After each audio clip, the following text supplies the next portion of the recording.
Boa tarde a todos e todas que nos acompanham na programação da edição 2020 do Festival Internacional de Cinema de Arquivo, Arquivo em Cartaz, totalmente virtualizado como reflexo do tempo que a gente vive.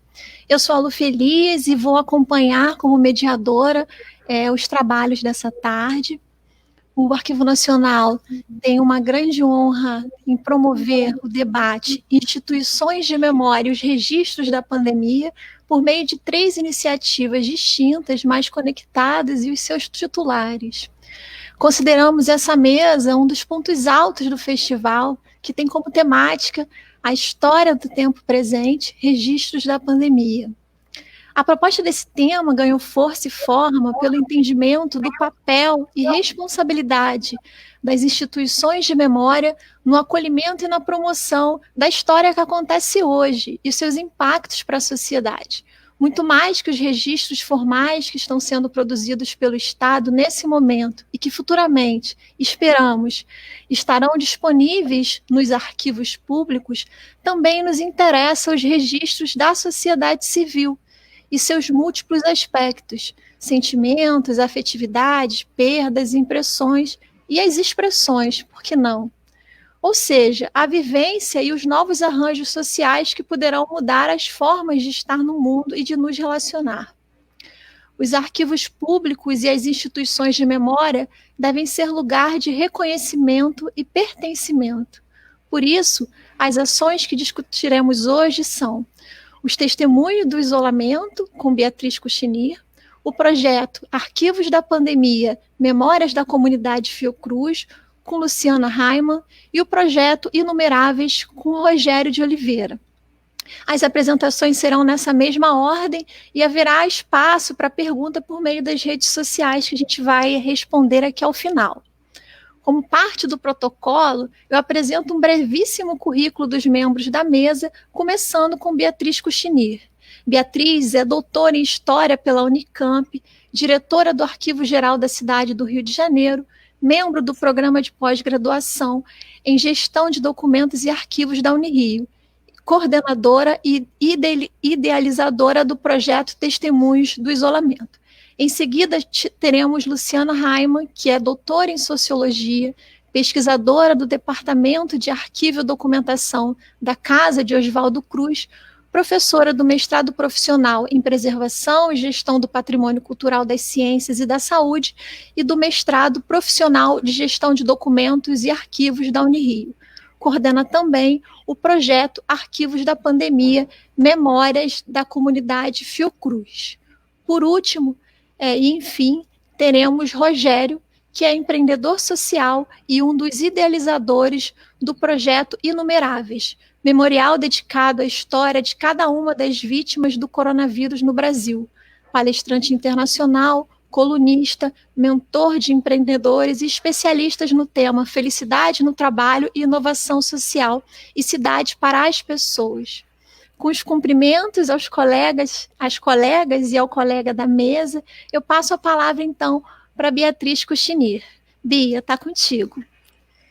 Então, queria agradecer a todos e a todas que nos assistem e ao Arquivo Nacional, na pessoa da sua diretora, Neide de Sorte, ao Arquivo em Cartaz, na pessoa do Antônio Laurindo, que me fez o convite, e aos colegas da mesa, que partilham comigo desse momento.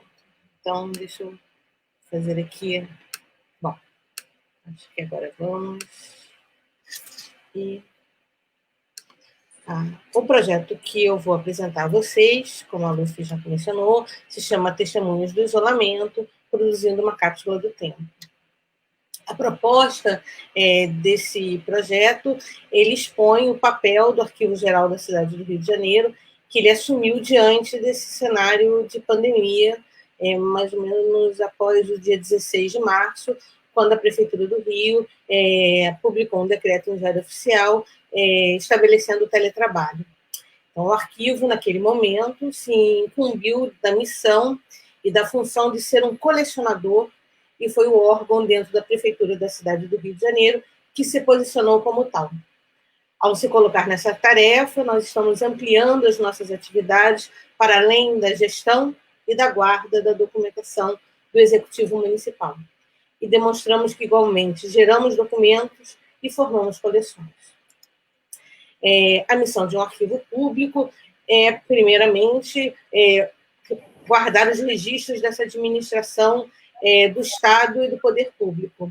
E, assim, essa documentação vai servir de elementos de prova e de informação de direitos. Essa documentação que está sendo produzida agora nas 3 esferas de governo sobre a pandemia, num processo de coleta e gestão de documentos, daqui a uns 20 anos, estará nos nossos arquivos ou, pela Lei de Acesso à Informação, podem ser pedidos para serem consultados a qualquer momento. É essa documentação que é o nosso basilar de guarda. Mas os arquivos também têm uma missão híbrida, que, se por um lado tem esse programa de gestão de documentos, onde ele se coloca num caráter de transparência e de fomento a toda uma legalidade da documentação a ser consultada. Por outro lado, ele tem que construir políticas públicas de transparência, de dados abertos, de composição de processos administrativos eletrônicos, de governo sem papel, e se preocupar também com a disseminação do seu acervo, que seria um viés social dessa documentação. O Arquivo Geral da Cidade, ele tem essa origem desde a fundação da cidade, então são 455 anos de documentos, e hoje nós temos 15 quilômetros lineares de documentos e 30 terabytes de imagens e de imagens em documento, em movimento, e essa é uma documentação crescente, enfim, nesses 127 anos que o arquivo faz parte da estrutura da Prefeitura do Rio. O que nos motivou a esse projeto foi a imagem de verdadeira catástrofe e desmantelamento desse nosso mundo cotidiano e do vazio que essa reflexão estava introduzindo. Quer dizer, estar diante de uma pandemia, uma geração como a minha, que não viveu os efeitos de uma guerra, né? Como era estar diante desse mundo que estava passando por um outro patamar e que a gente não sabia direito e não sabe em que bases nós vamos viver daqui para frente. Bom, o Testemunhos do Isolamento, ele também foi muito influenciado por experiências que nós vimos do Arquivo Municipal de Barcelona, e também da Associação Pública de Historiadores de Nova York, mas depois também soubemos das iniciativas do Arquivo da cidade de Paris e também do Arquivo Nacional da Costa Rica, que estão se debruçando por coletas dessa mesma natureza que nós. É muito simples e fácil poder participar do Testemunhos do Isolamento. Essa imagem é a capa, a página de entrada do site do Arquivo Geral da Cidade, e logo à esquerda você vê um ícone que, ao ser clicado, te encaminha a um formulário Google extremamente simples, onde você pode deixar o seu testemunho. E você pode fazer isso mais de uma vez. E você pode escolher se você quer ser anônimo ou não nessa experiência, se depois você gostaria de saber dos desdobramentos que esse projeto vai ter ou não. Você pode fazer uploads de desenhos, fotos, pequenos vídeos, pequenos depoimentos sonoros e também depoimentos por escrito. Essa documentação de saúde, ela não é estranha ao Arquivo Geral da Cidade, né? De uma certa maneira, nós estamos, ao construir essa coleção, dialogando com uma série de outros códices e de outros conjuntos documentais que o arquivo possui.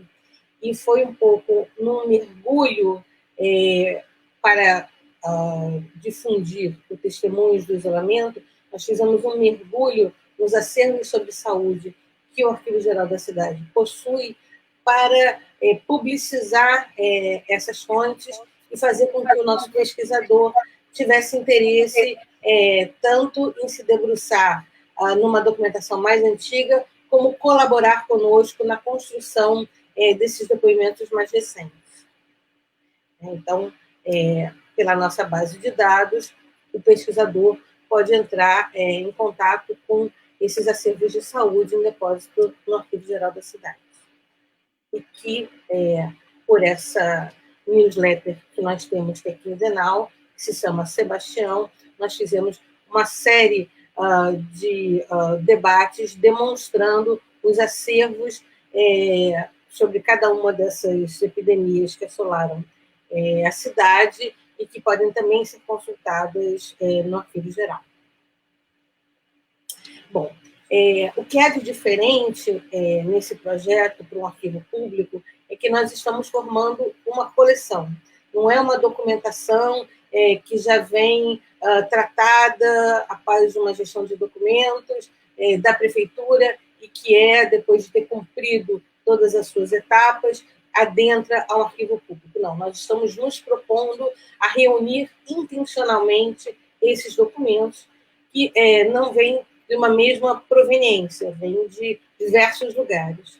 E nós estamos fazendo isso para tentar, de alguma maneira, dar uma resposta a diversas formas de não cumprimento às regras estabelecidas pela OMS que o Brasil vem vivenciando. Então, para mostrar como a população em si está reagindo a todas essas novos regramentos, que essa coleção nos inspirou a ser construída. Então, essa coleção ela é, de uma certa maneira, um vínculo arquivístico, e esse vínculo tem uma direção de causa e efeito e determina o significado dessa nossa documentação. E para essa coleção não vai ser possível sabermos a organicidade e a proveniência dela. Será a curadoria que faremos sobre essa coleção que dará a ela uma organicidade. Isso é muito importante, porque quando eu demonstrar um pouco as tabelas que a gente vem construindo, tem ficado claro para nós os buracos, entre muitas aspas, de falhas de depoimentos e como nós estamos suprindo, por curadoria, essas ausências de depoimento. Bom, então, nós temos até o dia 3 de novembro 225 formulários recebidos, e isso é um crescente, né? Todos os dias a gente está recebendo mais depoimentos, e a maior parte dos nossos depoimentos são de mulheres, 70% de mulheres, 30% de homens. E muitos deles dizem que o isolamento alterou a minha rotina de estudos, me impossibilitando de ir à universidade, que suspendeu o ano letivo de 2020 e atrasou a minha formação. Esse é um depoimento de outubro agora. Como também diz que eu não estou encontrando os amigos, somente de forma virtual. Minha primeira reação foi o isolamento absoluto e imediato. Atendi como médico, isso é um médico dando testemunho, o primeiro caso em meados de março. Me afastei dos parentes e amigos, pois muitos se isolaram e não tentei visitar ninguém. Isso é um servidor público em setembro desse ano. Bom, vamos pensar um pouco a faixa etária, e aí a gente fez dois cortes. O montante que nós tínhamos recebido até 12 de junho, que eram 165 formulários, e o total recebido no dia 3 de novembro, que são 225 formulários. A idade é mais ou menos a mesma. A maior parte dos nossos depoimentos são de pessoas entre 51 e 60 anos. E a parte mais de menos depoentes são na faixa entre 36 e 40 anos, provavelmente porque são pessoas em atividades profissionais que não estão tendo, talvez, tempo para poder se dedicar a esse depoimento. Então, mais um depoimento. Em agosto desse ano, um estudante diz que Fazia faculdade na Zona Norte do Rio, e a faculdade continuou como uma rotina de estudos avançados, né, de EAD. E tivemos que nos readaptar ao novo modelo de estudos, num tempo muito curto e com muitas atividades, e com mais atividades do que se as aulas fossem presenciais. Perdi o ano no curso de inglês, meus irmãos também estão tendo aulas por WhatsApp, pela escola particular em que estudam. Essa mudança repentina de readaptação a uma situação nunca vivida antes pelos brasileiros foi muito frustrante, às vezes, e em sua maioria uma sensação de pânico, como se estivéssemos perdidos. Entretanto, em casa, adotamos hábitos como fazer todas as refeições juntas. Antes não via meu pai e minha mãe, ficava em casa sozinha com as crianças por muito tempo. Nesse tempo, conhecemos mais um do outro. A escolaridade das pessoas que nos responderam são, em sua grande maioria, com pós-graduação, como você pode ver pelo lado da pizza azul, e com o que a gente tem de menos depoimentos são de ensino fundamental completo. E aí muitos disseram isso no começo, lá em maio, da coleta. Alterou completamente, minhas chances de trabalho se perderam nesse ano, enquanto meus estudos estão completamente parados. Isso é um estudante e um artista. Uma advogada diz: a vida social não existe mais, limpeza ao extremo, trabalho está escasso e os exercícios em estúdio agora são em casa e online.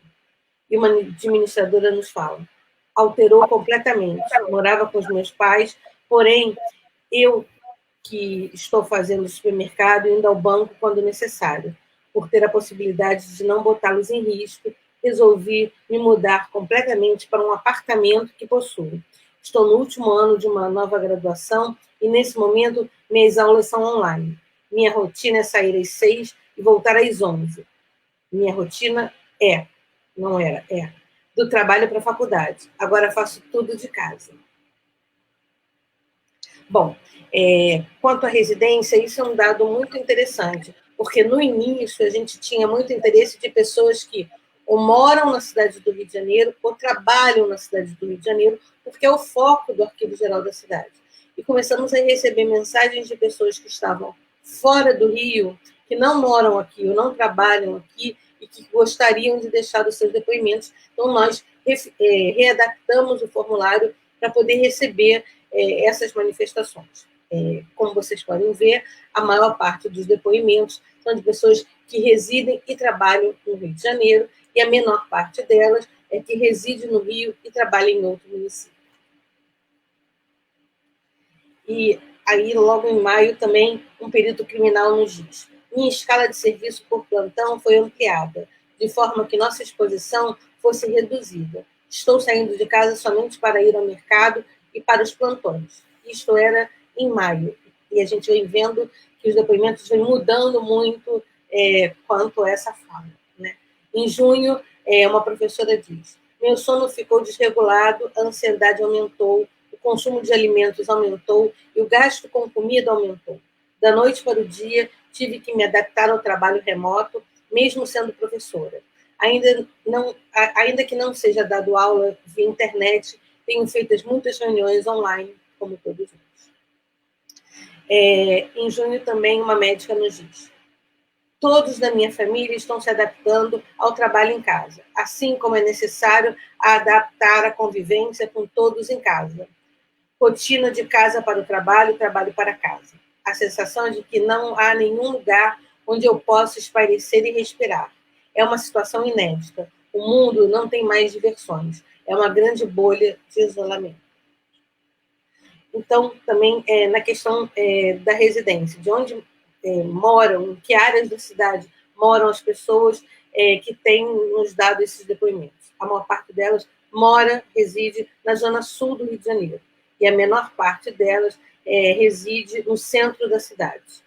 No centro da cidade agora, e antes, pessoas, a gente, logo no começo, pessoas que não residiam no Rio de Janeiro, isso foi aumentando bastante com o tempo, né? Se no começo a gente tinha uma parcela pequena de pessoas que não residia no Rio de Janeiro, hoje a gente tem quase 18% dos depoimentos de pessoas que não residem e não trabalham na cidade do Rio de Janeiro, mas que tem nesse canal do Testemunhos um veículo de poder narrar e elaborar essas suas histórias e compartilhar conosco. Esse bem grande, eu vou dar uma resumida, de uma doceira estudante em maio, que, de uma certa maneira, ele sensibilizou muito a nós, a mim e a Agnes, que me ajuda, a diretora de pesquisa do arquivo, a tocar esse projeto. E ele diz que, ela diz que em 2019 eu decidi mudar a minha vida.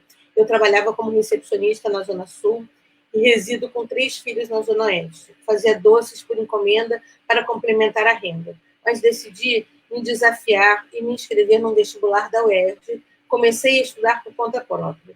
No final de 2019, fiquei desempregada, mas em janeiro de 2020 veio a recompensa, o resultado do vestibular da UERJ. Fui aprovada. Continuei fazendo os doces, iniciou o período letivo, mas logo foi necessário iniciar a quarentena. Poxa, logo agora, mudou toda a rotina de acordar cedo para reconciliar as tarefas de casa com encomendas, com iniciar os estudos, depois de tanto foco no meu objetivo. Bom, o lugar de trabalho dessas pessoas. A maior parte dessas pessoas, atualmente, são pessoas que não trabalham no Rio de Janeiro. Era um número menor, logo no começo dos depoimentos, mas vem crescendo bastante. E aí a gente pergunta, né? Como tem sido o cotidiano de educação à distância com as crianças? Porque no formulário, só pessoas acima de 18 anos podem responder. Né? Isso foi, enfim, toda uma pesquisa e uma avaliação de que a gente não receberia depoimentos de menores de idade. Mas se essas pessoas, se esses menores estivessem morando com um adulto, ele poderia, com o adulto, responder juntos a esse formulário. Então, nesse quesito, lá em maio, uma professora nos diz: péssimo, porque meu filho é um tanto agitado, desconcentrado e tem dias que não rola mesmo. Em maio, uma professora, uma historiadora diz: meu sobrinho estuda no colégio de aplicação da UERJ, que não tem plataforma de ensino à distância. Organizei uma grade de estudos diários para o meu sobrinho no turno da manhã. Eu e meu marido somos professores de história e o auxiliamos nessa disciplina e também em sociologia e filosofia. Quer dizer, as pessoas tentando suprir as falhas que a tecnologia demonstraram de forma tão cabal. Né? Em setembro, uma professora diz: meus netos estão em fase escolar e penso que até o final do ano seguirão com aulas remotas. No próximo ano, ainda não temos expectativas de retorno ao que antes considerávamos como normal. Então, uma parcela das pessoas tem essa noção, porque a gente vê também muitos depoimentos de pessoas que acham que na virada do ano, dia 1º de janeiro, tudo estará resolvido e nós estaremos voltando às atividades de antes de 16 de março. Bom, o tipo de trabalho. Nós queríamos saber se essas pessoas eram pessoas jurídicas, que tinham seus próprios negócios, que eram empreendedores ou algo assim. E o que a gente viu, tanto em junho como agora, é que a maior parte dessas pessoas não é, o que responde muito a uma característica da cidade do Rio de Janeiro, que é uma cidade de serviços, né? Então, muitas das pessoas que estão nos respondendo vêm deste lugar. Também perguntamos: como você e sua família se adaptaram à nova rotina? E uma professora em maio nos diz: não foi muito fácil, pois todos estávamos acostumados com uma rotina de vida social, trabalho, passar o dia inteiro fora de casa. No início, todos estávamos procurando algo para fazer dentro de casa. Agora, acho que todos já desanimaram um pouco, e também alguns sofreram com sintomas da Covid.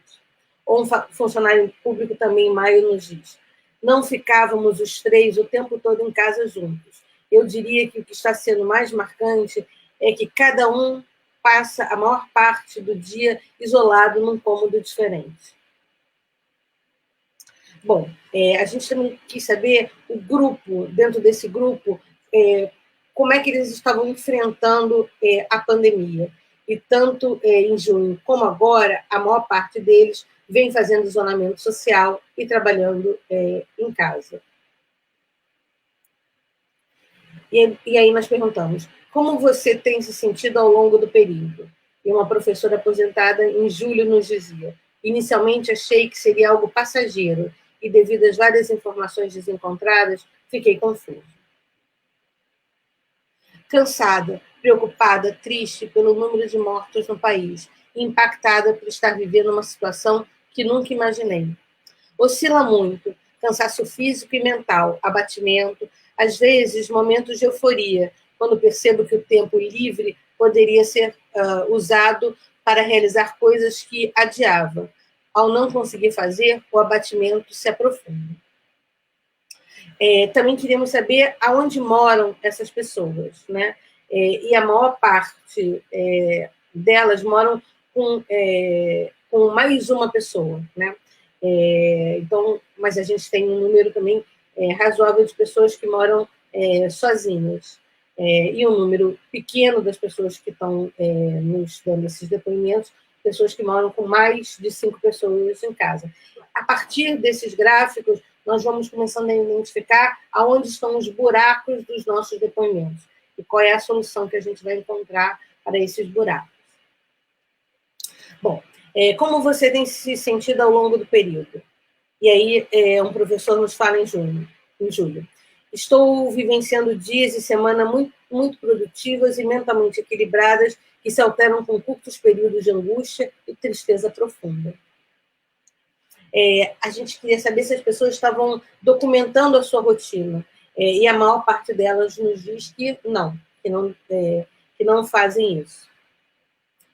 E aí uma professora em setembro nos diz, no início estava otimista, encorajando pessoas do meu ciclo de amizades. E um gerente comercial nos fala, sentimentos mudam diariamente. As pessoas que registram, a gente gostaria de saber como elas fazem isso. E a grande maioria faz esse registro pelas redes sociais. Se convivem com criança, a grande maioria que temos recebido não, mas é uma maioria quase equiparada às que dizem que sim. Então, 51% dizia em junho que não conviviam, e passou para 45%, e 40% convivem, e temos 46%. Então, é alguma coisa bem dividida. Então, agora, assim, um pouco para completar, quais são os nossos próximos passos, né? A princípio, a nossa coleta de depoimentos vai até março de 2021, mas ainda é um processo a avaliar. O mais importante dessas reflexões e desses gráficos é nós pensarmos a curadoria dessa coleção e como elas demonstram as ausências de determinadas áreas e estratos sociais nesses nossos depoimentos. A gente tinha 2 caminhos a seguir. Ou tentar ir ao encontro desses grupos para tentar captar esses depoimentos, ou fazer um esforço de trabalhar em rede, com outras experiências que também vêm coletando depoimentos e que às vezes estão em áreas diferentes das nossas, para que possamos suprimir essas ausências. E foi por aí que nós resolvemos caminhar. Há uma expectativa também de uma segunda etapa do projeto, que é nós fazermos coletas de depoimentos coletivos, com médicos, maqueiros, motoristas de ambulância, editores de jornal, para que esses profissionais nos narrem como foi essa experiência ao longo desse tempo todo. E um dos frutos desse trabalho é que a gente teve uma mesa aprovada na LASA, com essa rede de grupos que estão se juntando para partilhar as suas experiências, inclusive com experiências fora do Brasil, e a gente vai poder também discutir com outras experiências internacionais como a Covid e a coleta desses depoimentos tem acontecido mundo afora. Então, eu queria muito agradecer mais uma vez essa oportunidade e deixar aqui as redes sociais e o site do arquivo para que ali você também possa acessar o testemunhos e deixar o seu depoimento. Muito obrigada. Obrigada, Bia. Realmente, essa iniciativa de vocês, acho que tem bastante coisa para contribuir. Ao final, a gente vai poder conversar bastante, porque ela é bem estimulante em vários aspectos.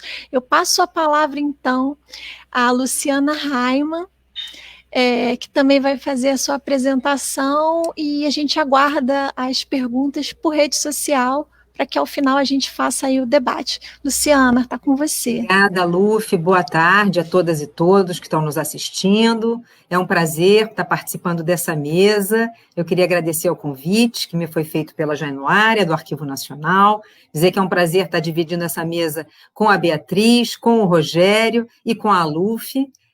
A Beatriz, com quem eu já tinha dividido uma mesa sobre essa temática, né? E eu vejo cada vez mais que nossos projetos, como esses projetos têm convergências, ao mesmo tempo têm especificidades, né? Então, eu vou apresentar para vocês o projeto que eu coordeno, mas que é fruto de um trabalho de equipe da Casa de Oswaldo Cruz, chamado Arquivos da Pandemia, Memórias da Comunidade Fiocruz. A primeira questão que eu gostaria de deixar claro é que se ele tem o mesmo espírito, né, a mesma proposta de criar um acervo, né, a partir da participação de pessoas, né, de indivíduos, né, que queiram compartilhar suas experiências e registros, né, porque nós temos também a possibilidade que cada um faça o upload de imagens, de som, de textos, enfim. A primeira especificidade do nosso projeto é que ele é voltado para a comunidade Fiocruz, né? Isso nos distingue de outros projetos, como, por exemplo, o projeto do Arquivo Geral da Cidade, né? Que é um projeto aberto e que se ampliou ainda mais com as pessoas de fora do Rio, etc. A nossa ideia, quer dizer, a inspiração para esse projeto, ela vem, por um lado, de outros projetos com esse mesmo perfil, né, que a gente chama hoje de crowdsourcing, né, que é uma participação, né, a constituição de um projeto participativo de constituição de acervo. Talvez as primeiras experiências datem de mais ou menos 20 anos. O primeiro projeto que eu conheço é aquele The September 11 Digital Archive, foi um arquivo que nasceu lá na George Mason University, com o objetivo exatamente de coletar impressões e documentos e testemunhos de pessoas que haviam vivenciado o 11 de setembro. Então, e depois, enfim, outros projetos nessa mesma linha, e no momento da pandemia, no mundo todo, né, apareceram projetos com essa, digamos, com essa inspiração, né, que tem muito a ver com o nosso tempo, né, uma inspiração de preservar, guardar e depois compartilhar a memória desse tempo, no caso do que a gente está vivendo, uma experiência de impacto global. Então, por um lado, essa ideia de constituir uma coleção, Beatriz tem toda a razão, né, quando ela diz que nós estamos constituindo uma coleção, também na Fiocruz é parecido, né, e a gente chamou de Arquivos da Pandemia porque a gente queria reforçar essa dimensão da constituição de um acervo, né, a ideia de que desejamos receber registros documentais para constituir isso que a gente está chamando de uma memória da comunidade Fiocruz. Então, por um lado, essa inspiração dos projetos crowdsourcing e, por um outro lado, uma inspiração que vem dos arquivos comunitários, né? Embora a Fiocruz seja uma enorme comunidade, ela está espalhada no Brasil, mas a gente também imaginou o projeto como uma forma de reforçar a nossa memória institucional, né? A nossa memória enquanto comunidade de pesquisadores, de professores, de servidores, de terceirizados, de alunos, né? O projeto pretende atingir a todas essas categorias de pessoas e também, o que é mais desafiador, chegar até as comunidades do entorno da Fiocruz, não só no Rio de Janeiro, como em outras unidades. Não é? As comunidades, que no caso da Fiocruz, sobretudo Manguinhos e Amaré, que são comunidades com as quais a Fiocruz desenvolve parcerias já há muito tempo. Né? Então, a gente está entendendo comunidade Fiocruz nessa acepção larga. Tá? Então, e também, enfim, assim como a Beatriz assinalou para o caso do Arquivo Geral da Cidade, no caso da Fiocruz, que é uma instituição ligada às ciências, sobretudo as ciências biomédicas e à saúde, nos pareceu que era muito importante também lançar um projeto que estivesse atento a essas experiências individuais, para além de todas as ações da Fiocruz, para todo o protagonismo que a Fiocruz tem tido ao longo dessa pandemia, no campo da saúde coletiva, no campo, enfim, dos avanços da vacina e tudo mais, né? Mas a gente achou que também valia a pena lançar um projeto que acolhesse a própria comunidade Fiocruz nesse momento, em um momento em que estamos com estatutos de trabalho diferenciados, em que os alunos foram bastante impactados, como em todos os lugares, pela distância, pelo isolamento, etc. Então, dito isso, eu vou também compartilhar aqui uma apresentação com vocês.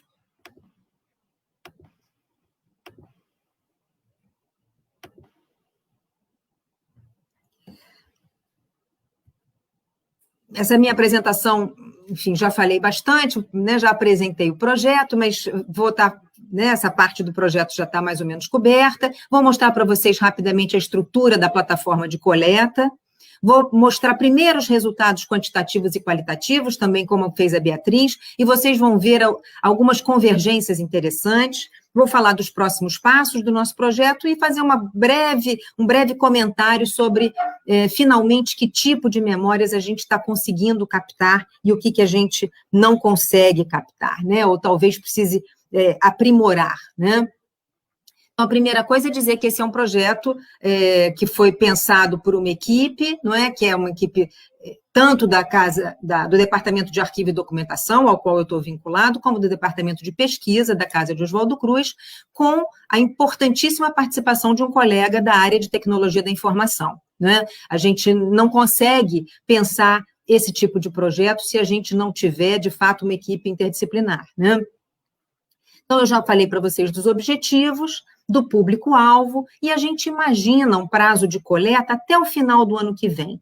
Como também disse a Beatriz, esse largo, né, tempo da pandemia, ele insere, né, diferentes temporalidades. Né? Então, a gente também convida as pessoas a voltarem à plataforma quando quiserem, né, e deixarem novas impressões, e a gente percebe que isso também vai mudando ao longo do tempo, né? Como ficou claro também na apresentação da Bia.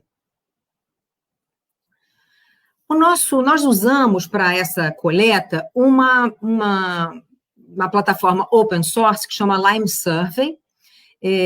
Ela é uma plataforma que permite que você se conecte sem ter um e-mail. A gente achou que isso era importante, inclusive para atingir a esse público do entorno da Fiocruz, né? Diferente de outros formulários, tipo Google Docs, né? O que a gente pensou? Eu não vou, claro, mostrar em detalhes a plataforma, mas a gente pensou em 4 blocos de informação. Só um deles tem, digamos, as informações que são obrigatórias, que é o bloco de identificação. Tá? Então, nesse primeiro bloco, a gente pede que a pessoa se identifique, né, seu nome, a que unidade da Fiocruz está vinculado, se é um servidor, um terceirizado, um aluno, um bolsista, né, para que a gente tenha metadados mínimos de identificação desses participantes. Depois, todos os outros blocos, eles são, as respostas são opcionais. Né? Então, a gente tem um bloco rápido sobre o trabalho, as condições em que está desenvolvendo o trabalho, sobre a vida doméstica, sobre sociabilidades e emoções. Em cada um desses blocos, a gente faz algumas perguntas fechadas e abre campos livres para que as pessoas, e convida as pessoas a compartilharem sua experiência. Né? E também abre campos onde é possível fazer o upload de documentos em todos esses formatos que vocês estão vendo na tela. né? Esses documentos e os próprios formulários estão em um repositório na Fiocruz. Por enquanto, a gente ainda não tem uma interface, não é, de divulgação desse material, e é para isso que a gente caminha agora no começo do próximo ano. Tá?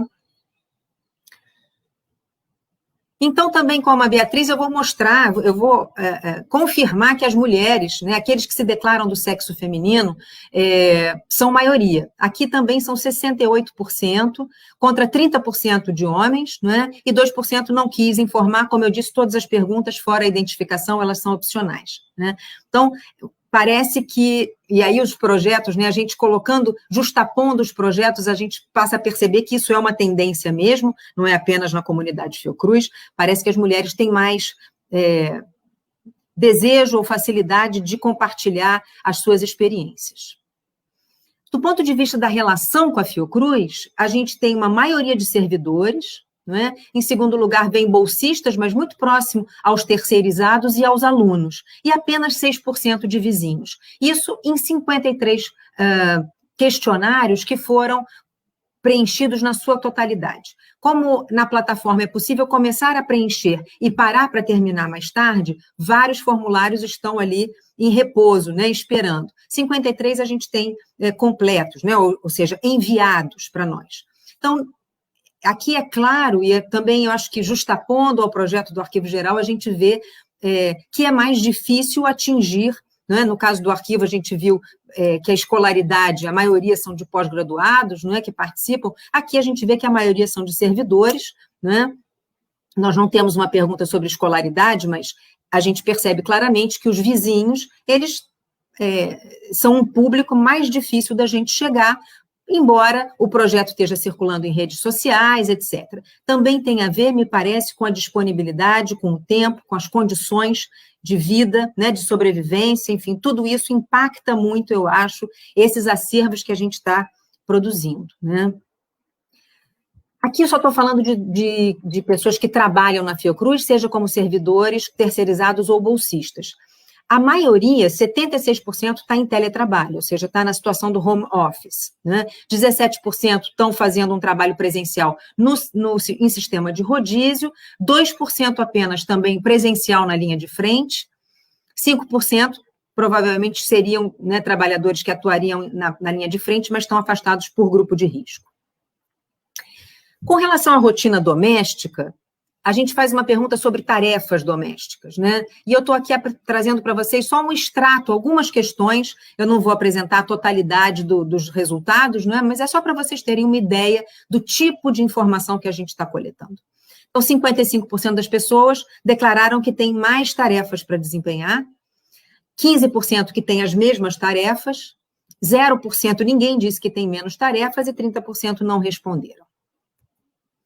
Do ponto de vista do tempo nas redes sociais, a gente perguntou sobre isso e a gente também, o questionário, a plataforma, permite que você insira simplesmente o endereço da sua própria rede social, se você quiser compartilhar, por exemplo, uma postagem que você fez, né, uma imagem que você postou no seu Instagram ou no seu Facebook, você pode inserir, né, esse documento digital, né, que já, em plataforma digital.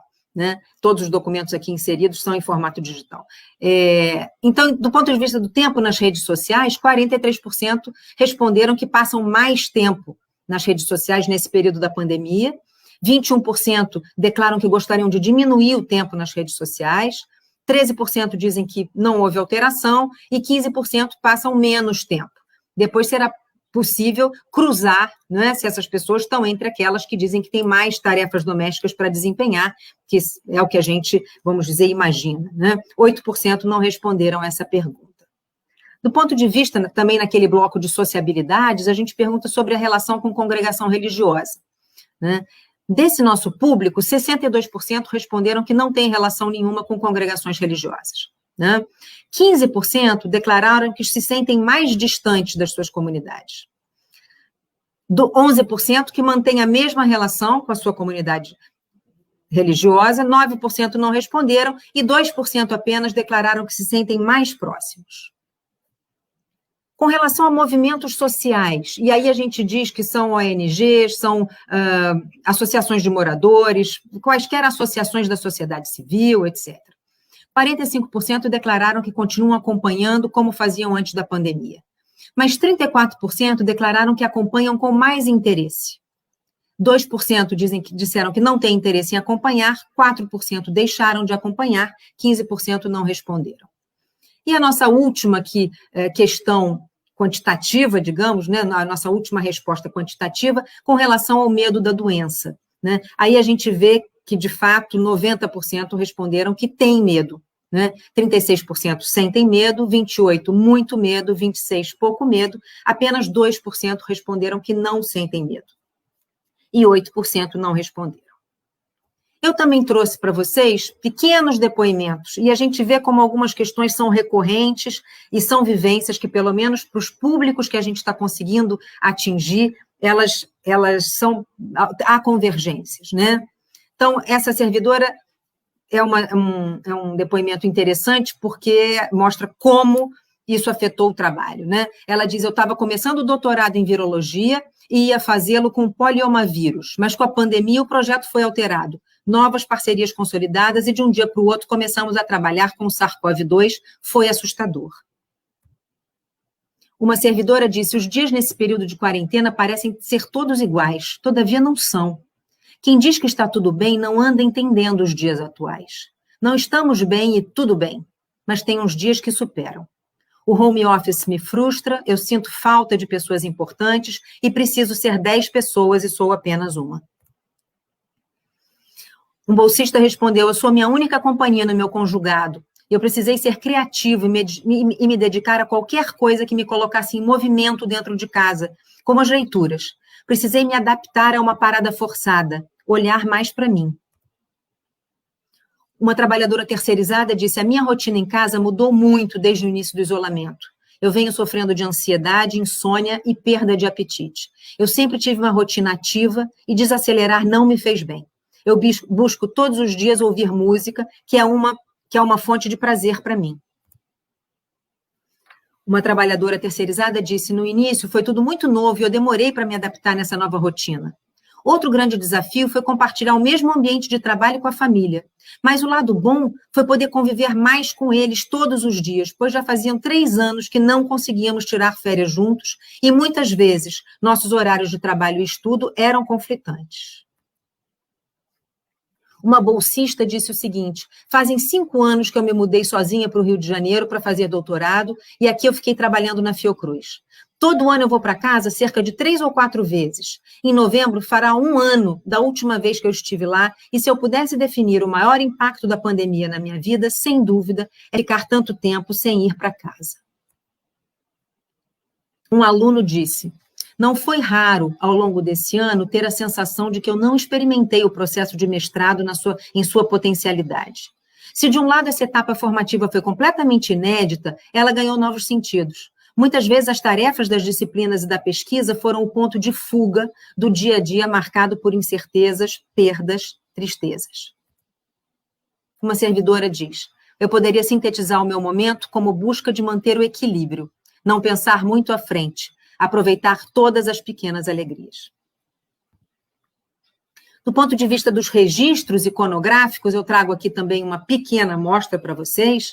Eu queria esclarecer um ponto importante, que é, evidentemente, na abertura do questionário, o participante ele tem, né, apresentado a ele um termo de consentimento livre e esclarecido com o qual ele deve concordar para seguir adiante, né? Mas, ao final do nosso questionário, nós perguntamos ao nosso colaborador, não é, ao co-criador desse acervo, se ele autoriza que a gente use os depoimentos e os documentos compartilhados de imediato, ou se ele gostaria de ser consultado antes de quaisquer usos.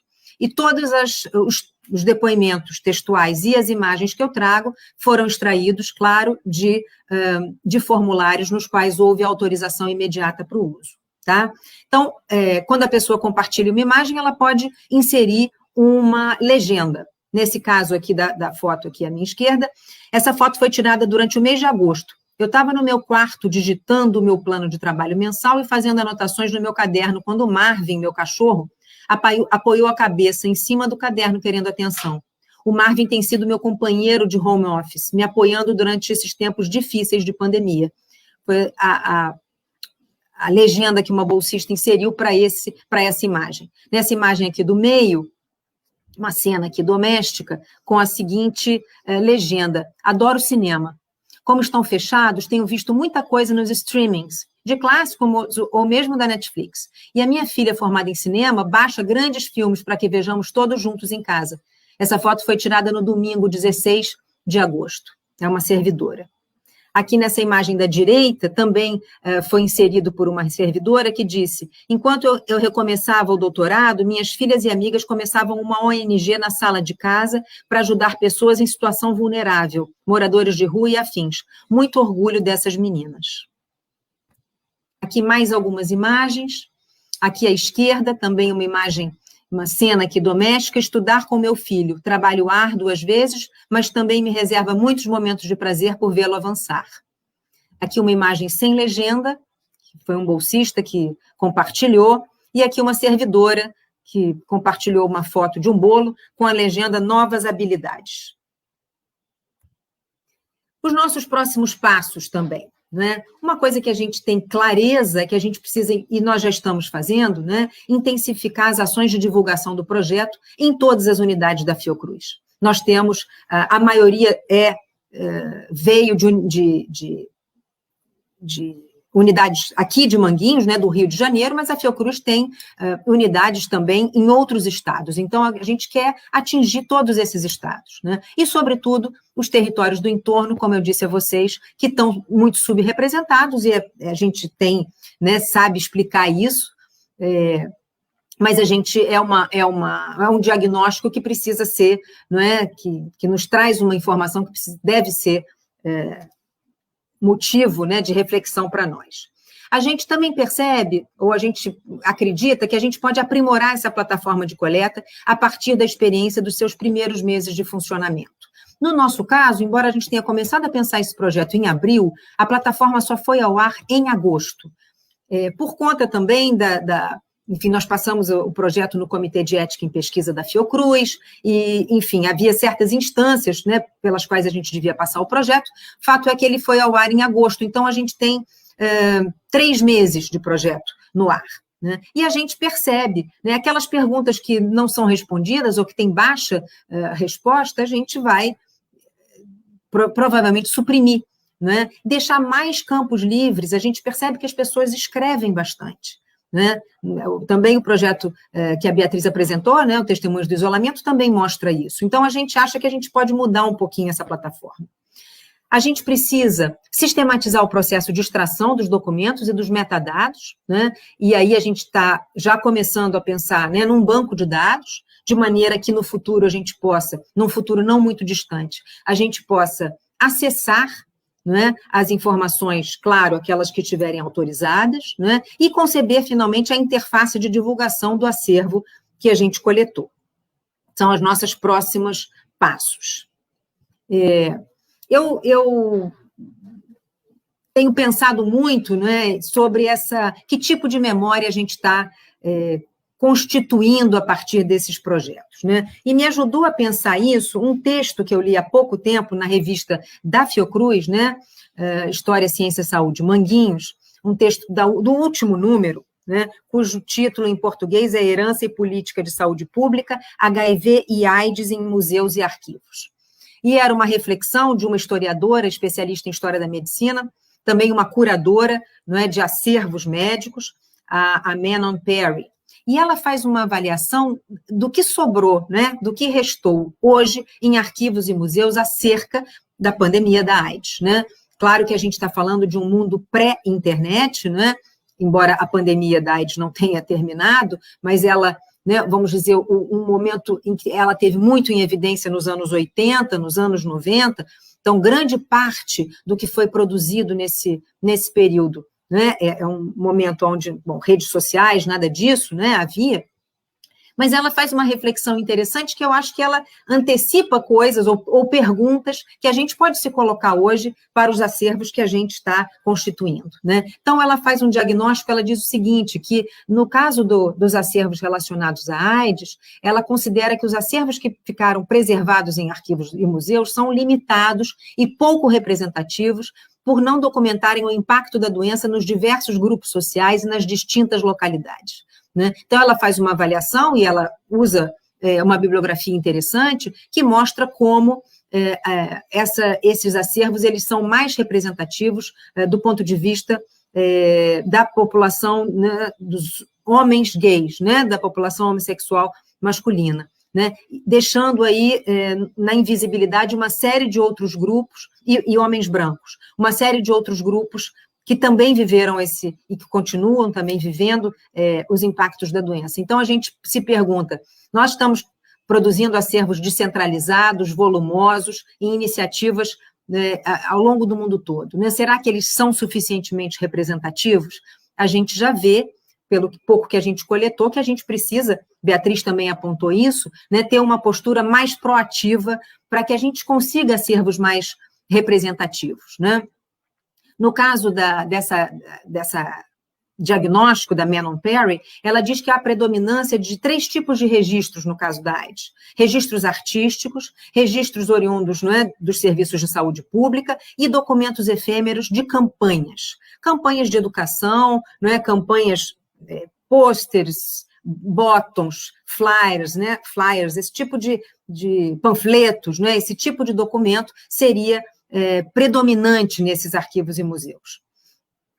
No nosso caso, a gente tem uma multiplicidade de registros, né, digitais, e a gente pode se perguntar se a gente corre o risco da infodemia, né, que é um termo que tem sido usado com relação a esses acervos muito volumosos, sobre os quais a gente tem pouca informação qualitativa, né? Acho que são coisas para a gente pensar.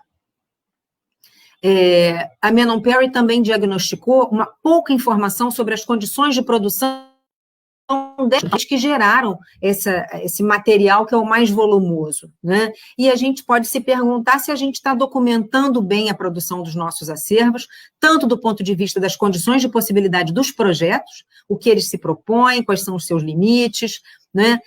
Enfim, as suas dificuldades, as mudanças pelas quais eles foram eventualmente passando, quanto do ponto de vista dos metadados documentais. Será que a gente está, né? Claro que, enquanto instituições arquivísticas, nós estamos atentos para isso, mas me parece uma lembrança boa, né, para a gente ter em mente. E, finalmente, estou fazendo, claro, um resumo muito rápido, ela diz que os materiais de campanha produzem, em geral, leituras lineares e progressivas da pandemia da AIDS. A imagem, assim, de um vírus letal até a imagem do que ela chama AIDS over, né, a AIDS acabou. E quando não acabou, né? Então, ela chama atenção para o fato de que hoje muitas pesquisas são, enfim, e esforços são feitos para reverter essa ideia de que a AIDS foi vencida, digamos, né? A gente, essa leitura progressiva tem um efeito, né, do ponto de vista do comportamento, do ponto de vista social, e isso seria um problema. Então, a pergunta que eu, né, acho que a gente deve se fazer é que leituras da pandemia serão possíveis e socialmente consequentes, né, que nos façam, né, pensar sobre que dimensão exemplar a gente pode tirar, né, desse nosso acervo, a partir da multiplicidade de registros digitais produzidos e coletados. Então, essa me pareceu uma reflexão interessante para a gente fazer no contexto dos nossos projetos. É importante lembrar, se a gente está falando aqui no Brasil já de talvez uma dezena de projetos, eu lembro do projeto semelhante desenvolvido pelo COSEM, né, da Unicamp, o Memórias Covid-19, lembro também de um projeto desenvolvido agora pela Universidade Federal do Rio Grande do Sul, em parceria com o Arquivo Público do Estado do Rio Grande do Sul, que chama Documentando a Experiência da Covid-19 no Rio Grande do Sul, ou seja, também mais voltado ali para a dimensão do Estado. Existem mais de 500 iniciativas, e eu estou mostrando aqui um mapa que aqui não é dinâmico, mas ele é dinâmico na página da Federação Internacional de História Pública, né, onde estão mapeados mais de 500 projetos, que não são todos de constituição de acervos, mas que, de alguma maneira, estão ligados às memórias desse momento. Então, eu acho que a gente está, né, seguindo os nossos tempos, né, que tem essa preocupação com a memória, com o registro, com a preservação, nós estamos fazendo isso, mas será que a gente, mesmo assim, conseguirá capturar a densidade das experiências vividas, traumáticas, né, individuais e coletivas, por meio desses nossos acervos? Eu deixo, então, essa questão. Agradeço muito pela atenção de vocês e me coloco à disposição para as perguntas depois da apresentação do Rogério. Muito obrigada, Luciana. Belíssimo trabalho. Estou aqui com várias questões, assim, porque a gente pode, se houver tempo, conversar. Acho que muito além de pessoas que pensam sobre o tema, nós somos pessoas que estamos vivendo o tema, né? E observar esses, né, esse extrato que vocês trazem para a gente suscita muita coisa, né? Então, obrigada mais uma vez. Rogério, agora a gente oferece o tempo para você também, um trabalho belíssimo e para apresentar para todos nós. Está contigo. Tá bom, Alúcia, só te perguntar quanto tempo eu tenho, você acha, você que está conduzindo? Olha, entre 25 minutos, né? Acho que é o que as nossas colegas têm utilizado em média. Mas você pode ficar à vontade, tá? Só a gente vai ter o debate posteriormente, se você quiser trabalhar alguma coisa com mais interação com o público, tem essa possibilidade. Perfeito. Também agradecer super o convite de vocês, agradecer a Luffy, a Bia, a Luciana, pelo... já aprendi um monte aqui, um monte de anotações aqui, então muito bacana. Eu acho que eu não vou dividir nenhuma apresentação aqui mais formal, porque eu pensei dividir, acho que um pouco com todos, assim, de onde surgiu, né, o projeto Inumeráveis, por que ele surgiu, acho que um pouco do propósito dele, acho que falar um pouquinho sobre a natureza, né, do tipo de memória que a gente coleta, que eu sinto que tem uma especificidade, talvez nisso, que vale a pena dividir com vocês, e aí, óbvio, falar acho que um pouquinho do método, né, de como a gente opera, como a gente trabalha, como a gente tem funcionado. A gente, por princípio, não fala de números, porque tem a ver com um pouco do propósito, porque a gente criou o projeto, né, acho que a primeira coisa importante de dividir é que a gente criou um projeto que é sobre memória, mas realmente um projeto que usa a memória para afetar o hoje, assim, né, afetar o presente. Essa foi a nossa intenção.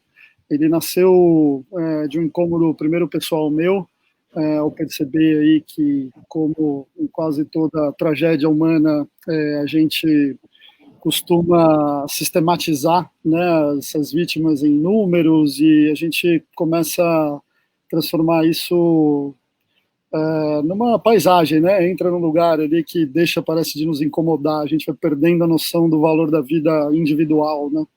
E não é uma coisa isso só brasileira, enfim, é uma questão humana, e a gente, ao perceber isso, surgiu a ideia, enfim, como empreendedor eu trabalho aí com muitas coisas ligadas à tecnologia e a trabalhos e projetos em rede, e percebi a possibilidade da gente poder desenvolver algo com essa natureza, né, usando tecnologia, estabelecendo uma rede de jornalistas para que a gente pudesse fazer um trabalho aí de contar histórias das vítimas. Dividi isso com um grande amigo, que também é um empreendedor, o Edson Pavone, que é um artista e que conseguiu, acho que traduziu o incômodo numa forma que me parece que foi o que garantiu para o projeto uma repercussão que a gente sim tinha como objetivo, não repercussão pela repercussão, né, mas uma repercussão justamente para poder alterar ou influenciar na narrativa de como a pandemia vinha sendo tratada no Brasil, né? Na nossa opinião, de forma ainda mais fria do que talvez a nossa natureza humana trata, né? Os números aqui no Brasil, com algumas camadas adicionais de falta de sensibilidade e humanidade que nos incomodavam. Então, basicamente, a gente pensou nesse projeto, coletar histórias através dos familiares, homenageando as vítimas. A gente, o Edson teve a grande sacada, né, posso resumir isso numa frase, né, a frase do projeto, se você entra no site inumeráveis.com.br, tem lá no final que ninguém quer ser número, né, que gente merece. E então a gente achou uma forma, acho que, de contar a memória das vítimas, que era muito mais uma celebração, era realmente identificar ali características que fossem únicas daquela pessoa, daquele personagem, e celebrar isso, né. O que a gente fez foi um processo bem empreendedor. A gente teve a ideia no dia 30 de março, mais ou menos, e a gente lançou oficialmente o projeto dia 30 de abril. O que a gente fez como cultura empreendedora, que foi sair testando rápido, né? Então a gente já agendou algumas primeiras conversas com familiares de vítimas de quem a gente era mais próximo, e a gente se deparou com a história do seu Edgar. O seu Edgar aqui, só para dividir com vocês, era um orgulhoso dono de um Fusca bege, 1972, que usava para buscar na escola os 7 netos, né? Um filho de libanês. Edgar Farah não teve a oportunidade de conhecer o país de suas origens, mas o seu Edgar, como era conhecido pelos amigos e parentes, cultivava e vivia no dia a dia a cultura dos pais. Gostava de contar histórias de família e cozinhar pratos típicos como o quibe cru, passado no moedor de carne, e os charutos. Abriu mão do jeito reservado quando conheceu a mineira Eunice. Foram 47 anos de companheirismo, 4 filhos, 7 netos. Edgar viveu apenas 2 dias sem Eunice, que faleceu também vítima do coronavírus. Então essa foi a primeira história que a gente entrevistou. Para a gente foi um processo ali também de aprendizado, confesso, né? Nenhum de nós, assim, a gente não tinha nenhuma experiência em trabalhar diretamente com um processo de luto, né? Então a gente estudou e devorou ao máximo, né, o que a gente pôde durante esse tempo, conversou com alguns especialistas, e a partir dessas primeiras entrevistas, o que a gente se deu conta é que fazia bem para o familiar, né? Então acho que o primeiro efeito que a gente sentiu é que ele tinha um poder no momento, né, no presente, da pessoa poder falar da memória do familiar, no momento em que muita gente não pôde ter um ritual, né, um ritual de velório de um familiar, enfim, seja lá qual for o ritual religioso, filosófico que cada família tem. Esse processo não estava podendo acontecer por conta da pandemia, e que então poder dividir a história, contar, de alguma forma, contribuía para passar por essa fase de uma forma mais simples, né? E então a gente lançou o projeto, e aí teve uma repercussão muito grande. A gente acho que se deu conta de que o nosso incômodo não era só nosso, né? E que a ideia não era nossa, né? Aquela coisa que você tem certeza que você é só um canal para uma ideia, para um sentimento que é coletivo, de muito mais gente. E acabou tendo uma repercussão muito grande na mídia, né? Eu acho que o Globo, o Globo nos procurou para fazer. Na época, a gente estava atingindo uma marca terrível, que era de 10 mil vítimas, e o Globo nos procurou para fazer uma capa, né, de jornal, usando como base o nosso projeto, e, portanto, uma capa bem histórica, que influenciou, inclusive, o New York Times depois, que eram só os nomes das vítimas, né? E sem falar em números, pelo menos na capa. É óbvio que a notícia das 10 mil mortes já era super relevante e precisava ser contada. E depois o projeto, enfim, acabou ganhando uma notoriedade ainda maior no Fantástico, né? Acabou virando um quadro fixo, com a leitura das histórias ali pelos artistas globais, o que nos foi, de novo, muito importante para a gente ir ganhando, acho que algo que você comentou, Luciana, né? Essa coisa de como que você vai garantindo um pouco da pluralidade, né, de histórias que chegam. Isso era uma preocupação nossa, porque, obviamente, enfim, eu sou um homem branco, privilegiado, paulistano, e se eu depender só da minha rede, eu não estou falando de Brasil, né? Falando de 1% aí, dos privilegiados. Então, foi sempre uma preocupação muito grande nossa. E aí, foi um trabalho, a gente chama, né, o Inumeráveis, a gente batiza ele como um esforço jornalístico e poético, né? Poético pela forma como as histórias são contadas e por ter essa forma viraliza e toca mais pessoas, mas também jornalístico, porque houve um trabalho aí mesmo, né, e há um trabalho de se buscar histórias, principalmente em locais de mais invisibilidade, né, então a gente acionou universidades, acionou lideranças indígenas, enfim, realmente tentando sempre garantir que a gente aumentasse o número de histórias, mas que ele, de alguma forma, sempre mantivesse uma representatividade à medida que ele crescesse, né? Não crescesse só onde fosse mais fácil para a gente apurar e coletar histórias. E, bom, então, acho que esse foi um pouco da história, assim, do projeto, né? Como é que ele funciona na prática? A gente, bom, por sorte aí também, né? A gente tinha uma rede já de pessoas ligadas à tecnologia, caras, enfim, super feras aqui no Brasil que trabalham em projetos super complexos e que a gente teve o privilégio aí de poder participar do projeto. E, então, a gente muito rapidamente lançou como um site e a gente, de cara, conseguiu disponibilizar ferramentas para que as próprias pessoas pudessem ali ou escrever a história do familiar e submeter um formulário para a gente, ou a gente também abriu muito rapidamente a opção da pessoa enviar por áudio, né, por WhatsApp, para uma pessoa que não sabe escrever ou não se sente à vontade. Então, isso foi uma forma da gente tentar democratizar o acesso. A gente recebia essas informações via formulário escrito ou por áudio, e a gente conseguiu estabelecer uma rede muito grande aí de voluntários, jornalistas e escritores também, que recebiam essas histórias, e aí a gente passa por um trabalho de apuração primeiro, né, de check-in para ver se de fato aquela pessoa faleceu de Covid, e depois um trabalho de escrita e aprovação com a família para poder publicar no memorial. A gente já tem 7 meses de projeto, centenas aí dezenas de milhares aí já de histórias já publicadas e outras. O número de histórias não publicadas hoje é muito maior do que o número já publicado.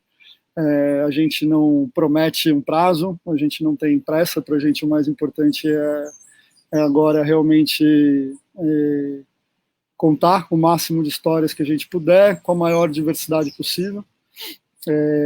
A gente conseguiu uma aprovação aí de uma doação, inclusive para o projeto, né, porque a gente é um projeto completamente voluntário, não remunerado, mas a gente quer poder remunerar algumas pessoas que vão ficar agora, né, pelos próximos talvez 1, 2 anos, apurando e escrevendo essas histórias para que a gente, inclusive, mantenha a solidez aí, a confiabilidade do projeto, né? E acho que o principal objetivo nosso, que era interferir na narrativa aqui no Brasil, a gente realmente ficou muito feliz, a gente sente que contribuiu para isso, para alguns editoriais que depois, né, surgiram na Globo e outros veículos. E agora a próxima fase do projeto são 2. Primeiro, concluir à medida que a pandemia, né, avance e, por sorte, aí a gente consiga enxergar o fim dela aí com alguma vacina em breve. A gente pretende instalar um memorial físico, o Memorial Inumeráveis, é um projeto também que envolve arquitetura e muita tecnologia para a gente trazer essas histórias e de forma interativa para esse memorial físico. Ele deve ser instalado em São Paulo, ainda, enfim, em conversa, já existe o projeto, ele vai ser aberto primeiro até para visitação virtual e depois a instalação disponível, a gente imagina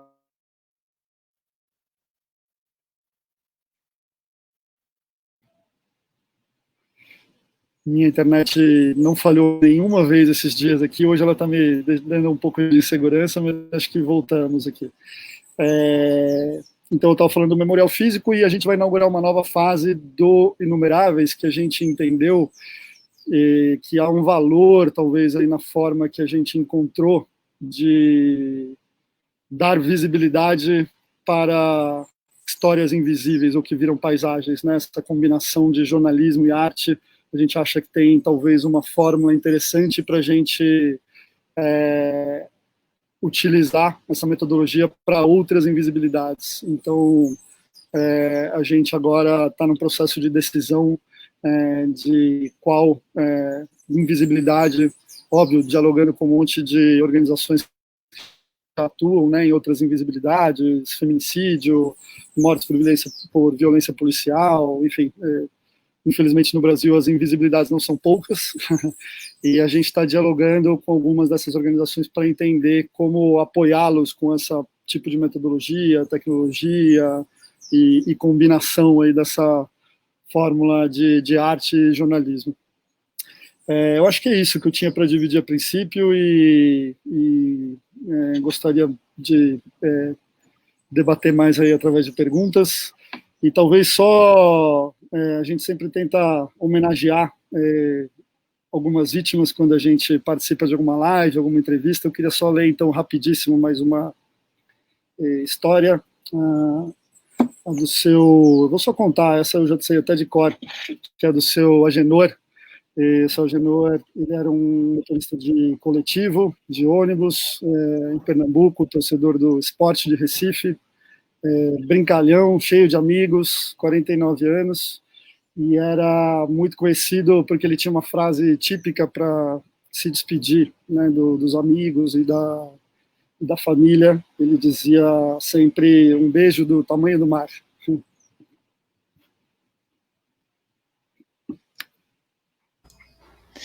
Lindíssimo, Sérgio. Eu realmente fico profundamente emocionada, acho que como as colegas aqui da mesa e todo mundo que está nos assistindo, porque a gente que dedica uma vida, né, a guardar e a proteger essas memórias, ouvir uma iniciativa dessa realmente é extremamente impactante e profunda.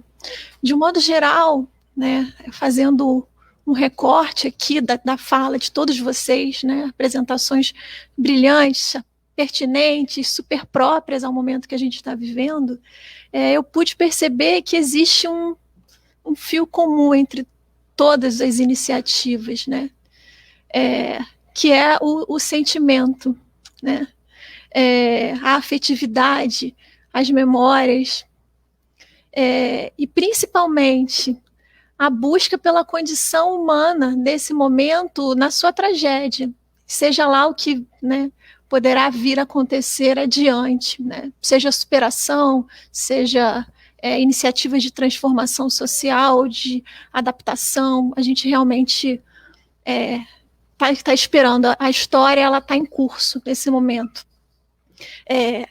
Eu também observei na fala, principalmente na fala institucional, né, de pesquisadoras e também de instituições representadas aqui na Fiocruz e também o Arquivo da Cidade, que se buscou talvez a fuga do arquivo como um lugar daquilo que restou.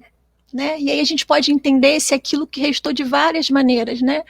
O que restou de um discurso de, talvez, né, um discurso oficial, um discurso elitizado, mas também aquilo que foi, que sobreviveu. E talvez a fuga para isso seja essa busca de uma posição mais ativa, né? Os arquivos eles vão a campo e eles buscam, né, esses registros cotidianos, esses sentimentos, essa história do que está acontecendo agora. Isso realmente é muito, muito impactante, né? Talvez até daqui a um tempo, daqui a algumas décadas, a gente tenha uma experiência talvez diferente desse momento, promovido por essas memórias que foram coletadas no momento, né, real, enfim. O interesse também, principalmente, das iniciativas na busca pelaquilo que não está dito, pelas ausências, né? Numa questão de representatividade, de tentar contemplar realmente todas as falas e os sentimentos que estão ocorrendo nesse momento, né?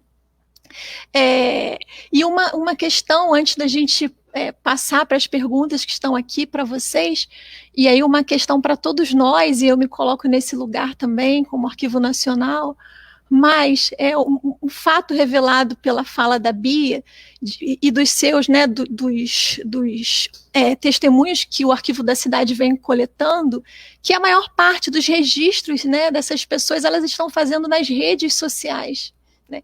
E o que vai significar isso? O que isso diz para a gente, para as nossas instituições, para os nossos antropólogos, pesquisadores, historiadores desse tempo? Então, assim, passando por ordem, né, as perguntas que chegaram aqui, houve uma curadoria pela produção do evento, porque não é possível responder a todas. A gente tem a questão do nosso colega, Antônio Laurindo, que ele faz a pergunta para Beatriz Cuchinir. Ele pergunta em que período chegou mais depoimentos. Acredita que, com o tempo e o relaxamento do isolamento, os números de depoimentos diminuiu? E aí, Bia, eu vou fazer duas, não sei se você está anotando. E aí tem mais uma colega que também dirige uma pergunta a você, mas eu acho também que ela pode ser respondida pelos outros colegas, né? A Cleice Menezes, ela fala, as instituições, tanto o Arquivo Geral da Cidade quanto a Fiocruz, realizam ou realizarão algum trabalho de difusão dos projetos com o objetivo de coletarem o maior número de depoimentos? As instituições, em algum momento, disponibilizaram servidores para realizarem essas coletas, como um trabalho de campo, por exemplo? E aí ela continua. Vocês se depararam com formulários em que depoentes não respondem às perguntas? Os formulários passaram por alguma avaliação? E a última pergunta, direcionada às instituições, diz o seguinte: foi recebido algum depoimento que indicava alguma situação de risco do participante? Aí essa é a primeira rodada de perguntas. Bia, acho que você pode começar, e depois acho que na segunda a Luciana também tem uma participação. Tá. Então, Antônio, o que a gente tem feito é um fomentar cotidiano nas redes sociais do arquivo, chamando as pessoas para fazerem o uso dessa plataforma, né? E também a gente tem um boletim quinzenal onde a gente fomenta que isso aconteça. Muitas lives foram feitas com esse tema. Eu lembro de uma primeira que eu participei num projeto também do professor Omar, da Unicamp, que é bastante interessante, e também do professor Paulo, do professor Rogério Paulo, da UF de Campos, e o Rogério do UPERJ, e a gente acabou formando esse grupo que está tentando unificar essas narrativas. Então, isso vem ajudando a com que a gente não deixe a bola cair, e aí você venha, cada vez que você faz essa propaganda, enfim, você vai recebendo mais depoimentos, né? Há depoimentos prometidos, assim, tipo, a Câmara dos Vereadores, vários vereadores me prometeram, não, a gente vai responder, e eram depoimentos que eu gostaria muito de ter, então a gente vai fazendo esse tipo de trabalho. E por isso a gente faz, como a Cleice pediu, a gente faz uma difusão constante para capitanear esses depoimentos. Nós não tivemos essa questão de trabalho de campo, porque nem podemos nesse momento, né? E é muito interessante nessa noção de curadoria, quando a gente percebeu que a gente não precisa, é um pouco aquela imagem do Borges e do cartógrafo, a gente não vai precisar fotografar todos os pedaços do reino, né? A gente vai poder fazer um trabalho coletivo em rede, onde pedaços da história que a gente não tenha, outras pessoas tenham coletado, e que a gente possa fazer um grande repositório. E aí eu falo com o Rogério que há uma ideia de um grande repositório dessas outras narrativas, que poderia ser muito interessante para compor também esse memorial que vocês pensam em fazer em São Paulo, né? Não tive nenhum depoente que não tenha respondido, não faremos nenhuma avaliação, nenhum depoimento passará por censura ou nada do gênero, e também, como é uma coleção, ela tem uma especificidade na sua formação, então não vamos fazer nenhum corte de nenhum depoimento ou coisa do gênero, e eu acho que os depoimentos mostram situação de risco, assim, no seguinte sentido: são muitos depoimentos, se você lê, de pessoas que estão mentalmente, sentimentalmente abaladas. Isso é uma recorrência, né? Então, nós que é um momento de risco, mas são pessoas que se colocam ali bastante angustiadas e profundamente deprimidas com o momento que estão vivendo. Acho que é isso.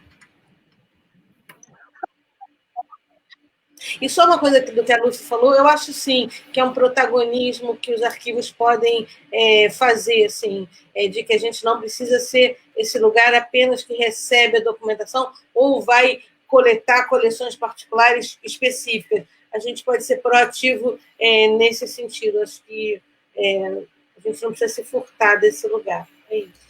Obrigada. Acho que a Luciana podia complementar, né? Eu vou começar, então, pela sua pergunta, pelo final da resposta da Beatriz.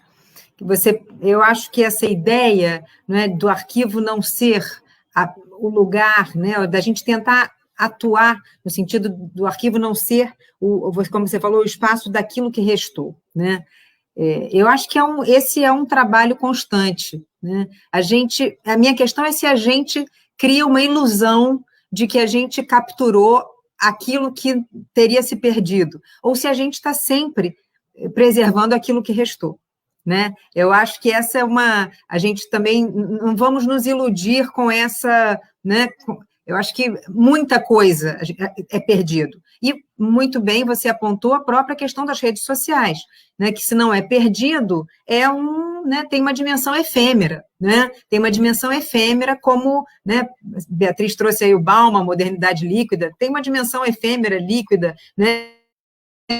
Então, eu acho que tem isso, mas eu sou absolutamente convencida de que os arquivos as instituições e os profissionais devem, sim, né, se debruçar sobre esses problemas e buscar caminhos, né, caminhos de maior representatividade dos seus, né, do que permanece, do que é preservado nos seus acervos. Eu acho que a ideia né, do que hoje é chamado de ativismo arquivístico, né, eu vejo isso como uma forma de ativismo, né, que é coletar e expandir essa fronteira das instituições arquivísticas, né?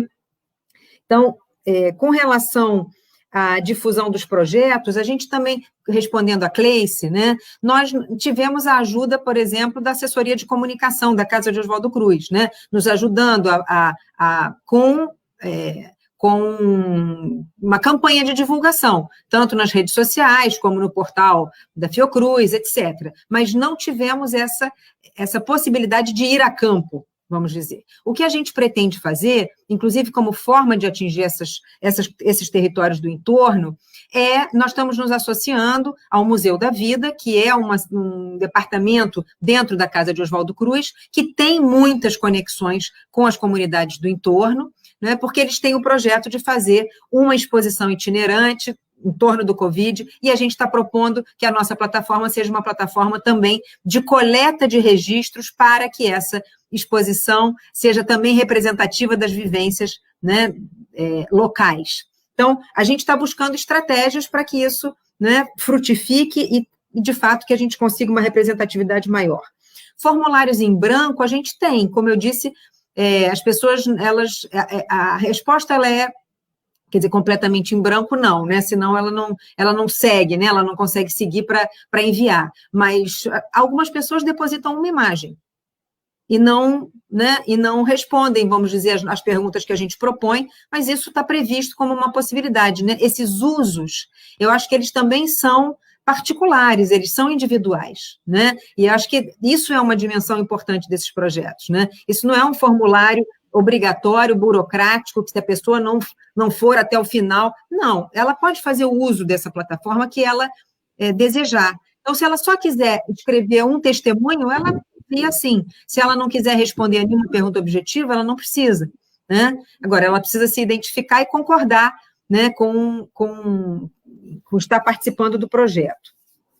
Sobre situações de risco, Antônio, nós não tivemos, desses 53 formulários, o que eu também percebo é um pouco o que a Beatriz comenta, são pessoas, assim, algumas delas que estão com alguns sintomas, que estão angustiadas, não sabem se estão doentes, né? Estão acompanhando um familiar que pode estar doente ou que está... Isso sim, né? Então, essa apreensão, para além, né, dessa dimensão de angústia, de insônia, que é um lugar comum nos relatos, enfim, essas alterações, né, psíquicas, emocionais, isso a gente tem, né? Mas eu acho que, sobretudo, a gente tem, às vezes, esses relatos ligados naquele momento em que a gente pergunta sobre a doença, é onde aparece isso mais, né? E também queria parabenizar o projeto da Beatriz, eu conheço e dialogo com ele o tempo todo, né? Eu conheço, já sigo o projeto Inumeráveis, né, há muito tempo no Instagram, enfim, e acho um projeto fantástico, né? Então, eu até coloquei aqui compartilhei aqui, existe, talvez você conheça, o Memorial Vagalume, que é um projeto similar, né, ligado a vítimas indígenas apenas. Então, são iniciativas que também, não tem aí, somam, exatamente, né? No caso deles são imagens, né, com pequenos textos, no caso de vocês são extratos, né, que possam sintetizar aquela pessoa, né? E eu acompanho com muita emoção o projeto.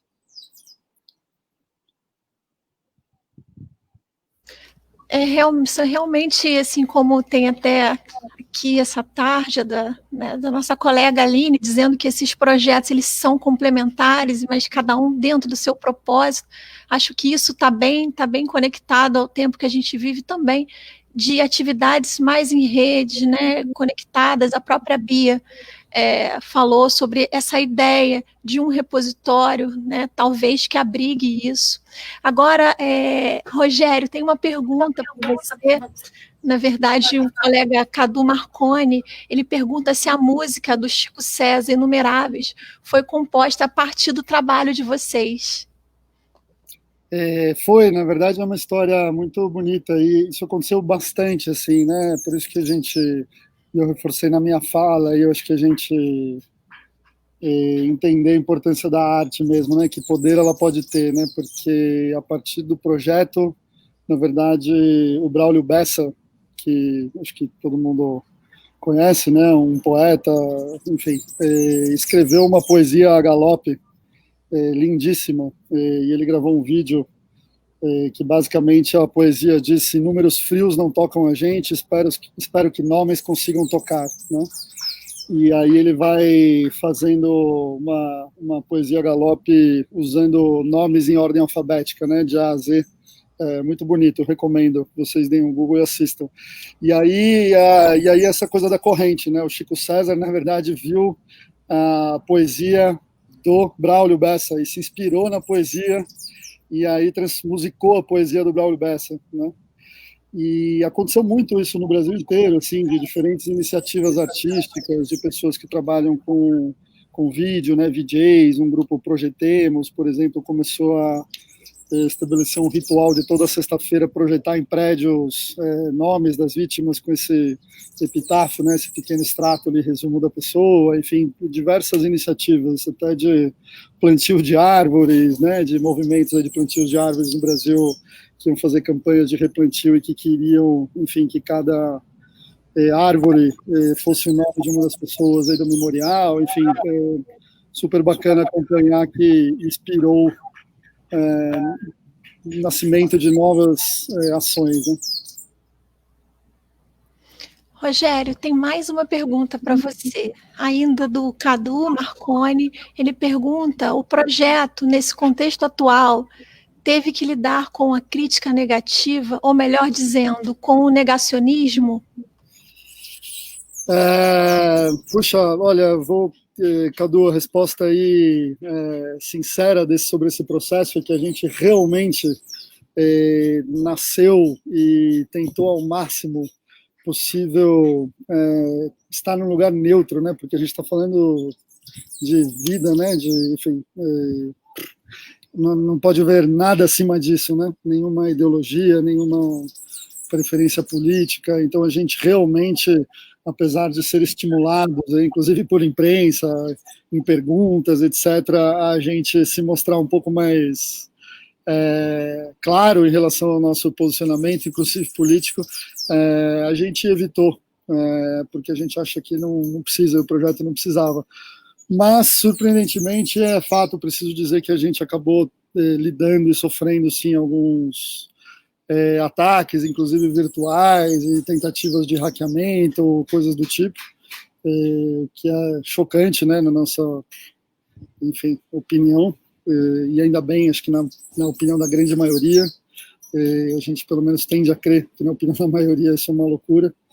E então sim, negacionismo a gente cruzou com ele, mas de novo ainda bem a gente tinha e tem um time de tecnologia muito bom que conseguiu sustentar o projeto e manter ele no ar esse tempo todo aí. Vida longa ao projeto, a todas essas iniciativas. Acho que isso é o que vale. Acho que, né, foi super bacana poder, né, ter vocês aqui discutindo nessa mesa, né, como nós consideramos talvez um dos pontos altos do festival, onde a gente pode estar aí, de alguma maneira, suscitando esse debate, né? E a gente está num festival de cinema, de imagem, né, na imagem da forma de expressão artística, né, e sensível como grande alavanca aí, e sobre essa questão do poder das imagens e dessa expressão de sentimento por meio das imagens, eu só queria trazer aqui a apresentação da Luciana, que trouxe um bolo, né? Imagens icônicas de tudo que a gente está vivendo, né? Como esses registros, né? A família estudando junto, né? A pessoa assistindo TV, né? Como é que essas imagens elas realmente são capazes de exprimir com muita potência aquilo que a gente está vivendo nesse momento. E aí, para encerrar, né? Acho que faz parte o nosso papel. Eu queria perguntar para vocês, ou provocar todos nós, eu também me coloco nessa provocação, de como é que a gente está pensando na preservação desse material, multimídias, multiformatos, né, repositórios, né, muito mais que coletar, né, a gente tem que pensar na extração desse material e na preservação, né, a longo prazo, na perenidade de todo esse preciosismo que a gente conseguiu agora e está conseguindo ainda trabalhar e coletar. Como é que vocês pensam nisso? Eu me coloco junto. Bom, então eu começo aqui. Por isso eu fiz uma provocação ao Rogério. Isso tem sido uma angústia muito grande para mim, não nas instituições. Nós, de alguma forma, seremos capazes, pelas estruturas que temos, de conseguir fazer a guarda e dar o acesso. Mas me preocupa muito as pequenas iniciativas que estão sendo coletadas e que não têm essa mesma capacidade. Por isso, começamos a nos formar num grupo de WhatsApp, pessoas que estão... cada mesa que eu vou dessa e tem um pequeno acervo em questão, eu vou juntando essas pessoas nesse pequeno grupo de Zap, porque para eles eu tenho muita preocupação de que isso desapareça em algum momento, né? Eu acho que a gente deveria pensar nisso com bastante atenção, porque é fácil fazer, né? Foi mais fácil captar esses depoimentos, mas como nós vamos garantir que eles permaneçam quando são frutos de ONGs, ou de grupos de estudo, ou de laboratórios de universidade, que, enfim... né? Então, acho que esse é um segundo momento bastante importante. Se tem essa iniciativa em São Paulo, eu volto a provocar o Rogério, Acho que a Lu mostrou esse mapeamento do pessoal da história pública, de onde é que estão essas iniciativas acontecendo. Eu acho que é um mapeamento que está sempre acontecendo. Se eu não me engano, é de um professor da Unicamp que está responsável por esse...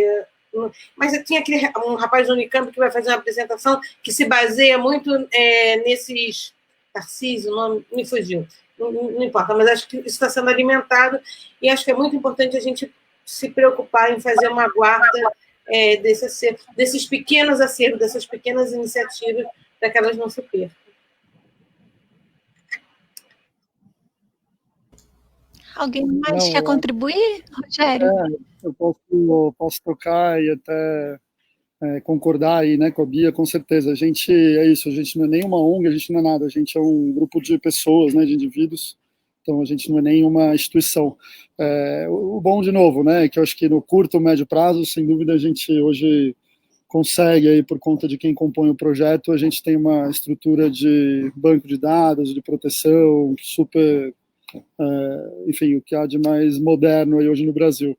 Mas, de novo, né, isso está na mão de um indivíduo, e se esse indivíduo não está mais aqui amanhã, né, enfim, como é que a gente garante a perenidade disso para o futuro? Então, sem dúvida nenhuma, acho que colaborar com organizações que, na verdade, são especialistas nisso, né, não é o nosso caso, a gente não é especializado, né, no arquivo, né, até gostei da expressão que a Luciana falou, o ativismo arquivista aí, não é algo do nosso campo de atuação. Então, sem dúvida, a gente nasceu de forma colaborativa, e acho que é isso, a gente vai entendendo no nosso crescimento com quem é que a gente precisa colaborar a partir daquele estágio, né? E, sem dúvida, acho que para o futuro, entender como dividir isso, repassar até esse banco de dados para alguém que é especialista nisso, vai ser algo natural aí. Só para rebater aí a sua pergunta, Lúcia, eu acho também que, enfim, no caso da Casa de Oswaldo Cruz, como no Arquivo Geral, a gente tem ali protocolos, né, de preservação digital, enfim, que vão estar sendo usados para esse material. Na verdade, a gente não tem, né, ainda uma estrutura de banco de dados, a gente tem um repositório onde tudo isso está armazenado, claro que por cada participante, evidentemente, né, logado a partir de um ID, né, que unifica ali os textos, os testemunhos, os documentos, etc., mas a gente quer pensar numa estrutura de banco de dados para que isso possa ser consultável no futuro, né? E que a gente possa, eu acho que na medida em que a gente também divulga do ponto de vista dos resultados, não só nas lives, que é o que a gente tem feito, mas, né, a gente torna acessível esse material a partir de um portal, de uma interface qualquer, a gente conquista, né, novas adesões, a gente amplia, enfim, democratiza o acesso e tudo mais. Então, acho que... Mas é uma preocupação, sim, na medida em que a gente se torna responsável por tudo isso que a gente se propõe a coletar, né? Então, é uma responsabilidade nossa, do Departamento de Arquivo e Documentação, preservar não só os registros, como todos os metadados, né? Os formulários, enfim, e a gente está, de fato, investindo nisso, né? E eu concordo com Beatriz e Rogério, eu acho... Sobretudo, eu acho que esse trabalho em rede, como você falou, Aluf, né, eu acho que ele é um trabalho fundamental, né? De que maneiras a gente pode também se conectar virtualmente, né? Como é que a gente pode conectar virtualmente esses projetos, enfim, né? Não necessariamente recebendo, né, ou encampando, mas estabelecendo uma rede, né, de apoio mútuo, enfim, e de diálogo, né, que me parece que é o que a gente tem que reforçar o tempo todo. Principalmente o diálogo. Pensando numa previsão legal sobre a formação dessas coleções e dessas iniciativas, né, que, né, no caso do Inumeráveis, Há uma previsão, Rogério, assim, o Arquivo Nacional ele pode receber esse tipo de material e armazenar. A gente também, né, como outras grandes instituições de guarda, algumas aqui representadas, temos esse grande desafio da representação, da preservação digital, né, representada por diferentes formatos principalmente de mídia, Instagram, rede social. Essa linguagem ainda é um desafio e que a gente está tentando enfrentar, né, com tudo, de todas as maneiras que a gente, todos os recursos possíveis. E eu faço um convite a todos, né, a todos nós, realmente, para a gente integrar essa rede, e me coloco aí à inteira disposição para que a gente trabalhe junto, pensando, né, como vamos preservar esses registros tão importantes da memória presente, do tempo presente. Então, com isso, eu gostaria mais uma vez de agradecer a todos vocês, Rogério, Beatriz, Luciana, louvar as iniciativas, agradecer em nome do Arquivo Nacional, né, eu aceito do convite para a gente estar debatendo nesse momento, e também fazer um agradecimento à equipe do Arquivo Nacional, que se empenhou tanto, né, na produção desse festival, com a cara do tempo presente, né, foi um desafio imenso, vocês podem imaginar transformar um festival dessa monta e dessa proporção na sua versão virtualizada. Agradeço também ao público que tem acompanhado o festival, né, pelas redes sociais do Arquivo Nacional. Então, se vocês quiserem fazer uma palavra final para a gente poder encerrar. Vamos seguir a ordem, Beatriz? Vamos seguir a ordem. Então, eu queria mais uma vez agradecer, enfim, em nome do Arquivo Geral da Cidade, para poder estar aqui falando sobre o projeto e poder estar dividindo com vocês. E, enfim, e parabenizo o Arquivo Nacional e o Arquivo em Cartaz por esse desafio, por enfrentá-lo. E espero encontrar vocês em outras atividades como essas, dividindo um pouco de como esses projetos vão evoluindo no tempo. Muito obrigada.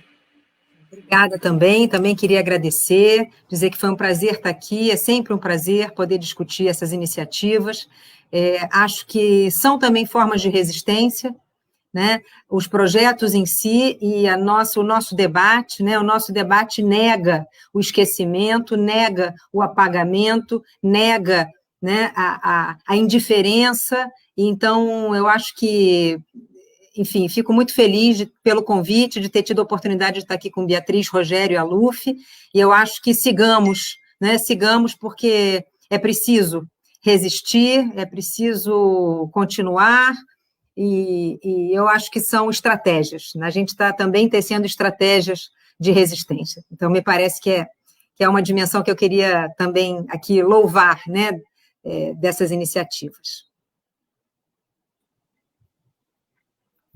Perfeito. Não, também queria, enfim, agradecer super o convite, o debate. Prazer aí conhecer vocês também, Luciana, Bia e a Luf. E, enfim, para a gente acho que muito parecido com o que a Luciana falou, assim, a gente tem essa hoje noção clara, né, quando a gente fala em projetos de preservar a memória, parece, né, que a gente está falando de algo que é para o futuro, né, que é lá para frente, e não é, né, a gente está, acho que esses projetos todos são para interferir no presente, e inclusive quando a gente fala de memória de vítimas, é um projeto que ele toca quem permanece vivo, né? Então, como é que a gente mantém a nossa humanidade e resiste aí a esses tempos que às vezes são difíceis, mas como é que a gente se conecta a esse trabalho, a esses projetos para manter a nossa humanidade aí. Obrigada a todos, e fica a nossa homenagem às famílias, né? E principalmente o nosso apoio àqueles que estão enfrentando um momento tão difícil, né? E acho que é importante resistir, né? Obrigada a todos, uma excelente tarde, e ao público que continue acompanhando o festival com a sua programação que vai até os próximos dias. Obrigada a todos, uma boa tarde.